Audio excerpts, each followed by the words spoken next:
As human beings, we are not immune to trouble, and we often face confusing and frightening situations in our lives. We are confronted by fear, left, right, and center. There are situations in our lives that will come that will confront us with fear. And the question is, what is the answer to fear? Today, I would like to share a verse that has served to relieve my fears, probably more often than any other text in the Bible. That is Isaiah chapter 41 and verse 10. There are moments I've been fearful, and I've always turned to this as the Lord has reminded me, son, fear not, fear not, fear not. This verse has 2 commands not to fear and 5 promises regarding why we should not fear. Fear not is the first command right at the beginning of this particular verse. And the second one is, do not be dismayed. I'll read it. So do not fear. Isaiah 41 verse 10. So do not fear. That's a command. Do not fear. For I am with you. Do not be dismayed. That's the other command. Do not fear. Do not be dismayed. Why should we not fear or be dismayed? The answer to that question lies in the promises God has given us in that same verse. Instead of being fearful, I believe we should focus on God's promises. And I would like to look at some of those promises in this portion of Scripture. The first one, chapter 41 of Isaiah, again, verse 10. So do not fear. Why? For I am with you. I am with you. That is God's promise. Why should you not fear? Because of his presence. He says, I am with you. Do not fear, for I am with you. That is his presence with us. God is always with us, day and night, no matter what we are going through. And because of his presence, friends, we need not to fear. He says, I am with you. That is his promise. Even during these hard, difficult moments of sicknesses and diseases, strange ones, when we have every reason to be fearful, he says, fear not, for I am with you. The other promise I see in this verse is the fact that God says he is our God. So do not fear, for I am with you, his very presence. Do not be dismayed, for I am your God. Wow. That is our position with God. He is our God. We need not to fear, we need not to be dismayed, because he is our God. He is present with us. We have this relationship with him. He is our God. We are his people, the sheep of his pasture. Another promise here is that he says, I will strengthen you. That talks about his power with us. When we are weak, he comes and lifts us up. When we are down, he is there to strengthen us. He is there with us to give us power, to keep going, even when things seem to be tough. He says, I will strengthen you. So do not fear, for I am with you. Do not be dismayed, for I am your God. And listen, I will strengthen you. Thanks be to God that is there to strengthen us. There is power that comes from him to keep us going in the midst of challenges. And so, friend, you may be going through a challenging situation, but cheer up, you are not alone. He says, I will strengthen you. I will cheer you on. I will keep you going. I will provide my grace that is sufficient for you, regardless of the hard moments. So fear not. Be dismayed not. Here is another promise. He says, and I will help you. Help here talks about his provision. You know, he comes along and provides the help we need. You're not alone. And how lovely to know that you will never be alone as a child of God. You know, he is there to help you. He is there to help you carry your burden. He is there to carry you even with your burden. He is there to help you. What a reassurance. He says, I will help you. There are moments you may be somewhere where, you know, people allow you just to go through something alone.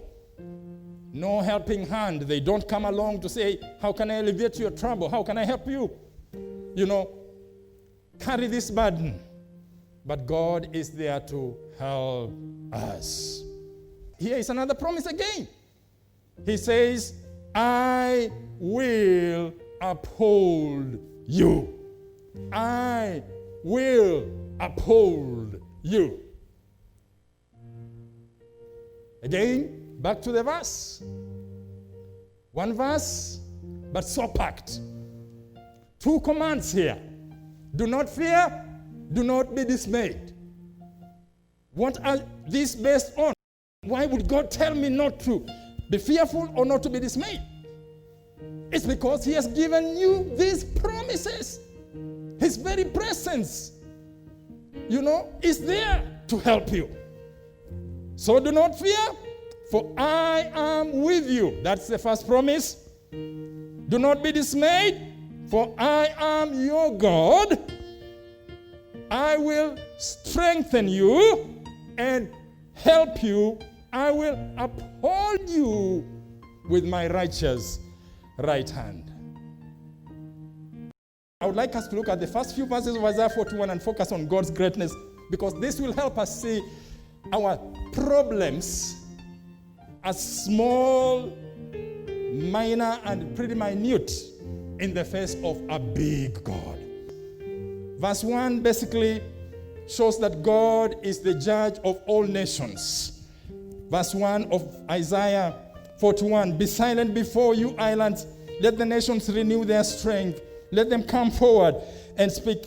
Let them meet together at the place of judgment.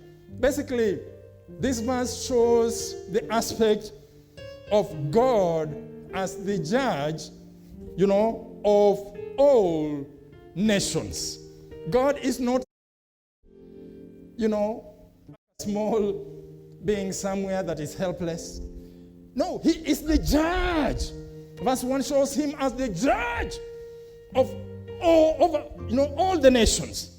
He calls nations of the earth to give an account before him.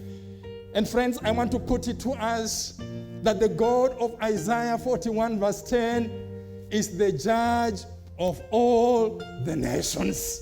He is such a big, great, wonderful, well-able God with whom nothing is impossible. That's the God who is saying that he will strengthen us. This great God of all the earth, of all the nations, is the one that is saying, hey, you know, I will strengthen you, I will help you, I will uphold you. Secondly, you know, verses 2 to 3 reveal that God is the ruler over all nations. You know, who has stirred up one from the east, calling him in righteousness to his service. He hands nations over to him and subdues kings before him. He turns them to dust with his sword, to wind-blown chaff with his bow. He pursues them and moves on and skirts, and on and on and on it goes. Here is a picture of God rousing a king, leading him into conquest and delivering up nations before him. So friends, the God of Isaiah 41 verse 10 is the ruler over all nations. That's how great he is. So when he tells you, fear not, when he tells you that, he is with you, he is your God, he will strengthen you, he will help you, he will uphold you, he means it. He is able to deliver that.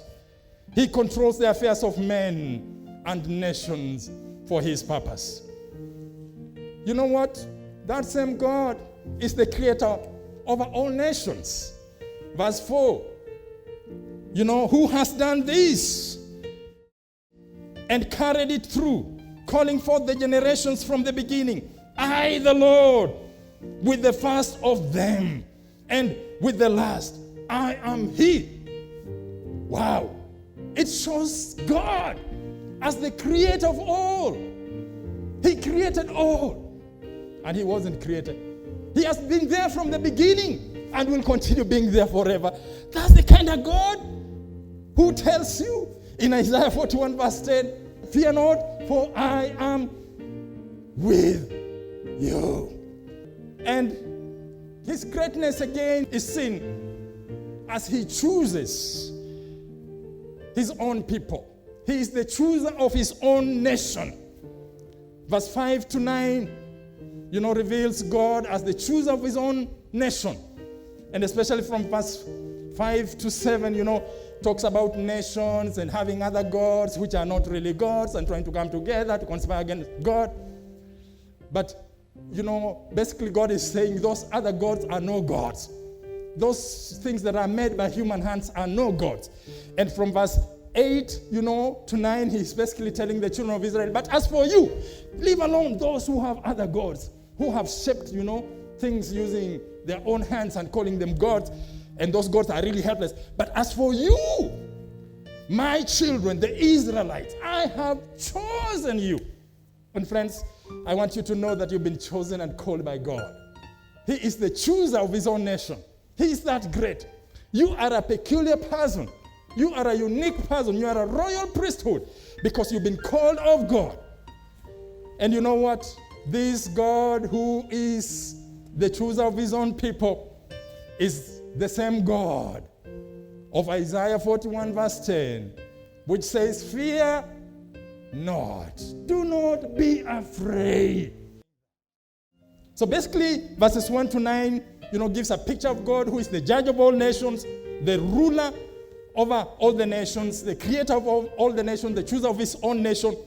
And that is the great God who says, I am with you. I am your God. I will strengthen you. I will help you. And I will uphold you with my righteous right hand.